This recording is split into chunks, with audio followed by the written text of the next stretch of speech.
ही मुंहिंजे यार अबू जोखे जो बाग़ आहे।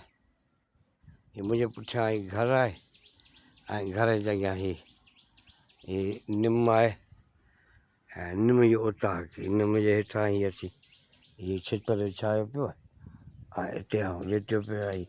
चौधारी ॾिसो केॾो ख़ूबसूरत जॻह आहे सोई गुलनि वारा वण ऐं ही असांजो अमरतास आहे ऐं हीअ ॾिसो चौधारी केॾा सुहिणा वण परियां बादाम जो वणु बीठो आहे ऐं हीअ पंहिंजो पाणी ॿनी मां अचे थो। हीअ बाग़ आहे मुंहिंजे पुठियां ऐं उतां जेका 3 इंचनि जी लाइन अचे थी टांकी भरिजे थी।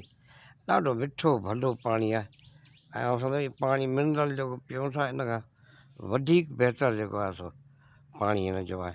हाणे हीअ वरी उताकड़ी आहे ऐं कम्यूनिटी जेका आहे सो सेंटर करे हिन फ़क़ीर खे मिलियो ऐं हेॾां वरी फ़क़ीर जो बाग़ आहे मुंहिंजो यार आहे ऐं तक़रीबन मिलिया आहियूं 30-40 साल थिया आहिनि। घणे वक़्त खां पोइ अचणु थियो।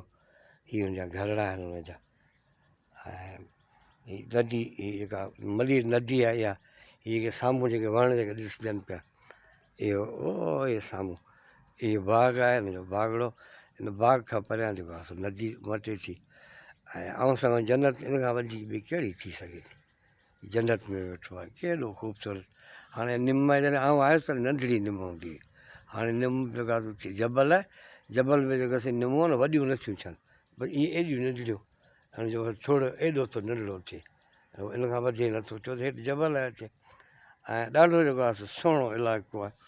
बिजली हुजे न हुजे परवाह कोन्हे सोलार बि लॻल आहे ऐं हींअर सोलार जे करे जेको आहे सो माण्हू ॾाढा सुखिया ऐं ॾिसो न हीअ टांकी पाणी जी सॼो ॻोठ हितां पीए ओड़े पाड़े वारा बि हितां भरीनि ऐं अहिड़ो मिठो पाणी किथे बि कोन पीतो आहे तमामु भलो पाणी।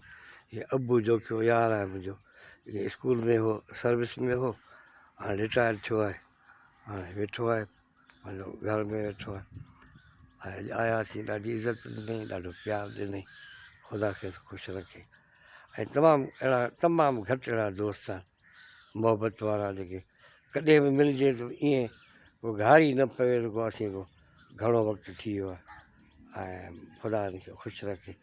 इहो पंहिंजो बागड़ो अथसि हुनजो हीअ मुंहिंजा घरड़ा आहे।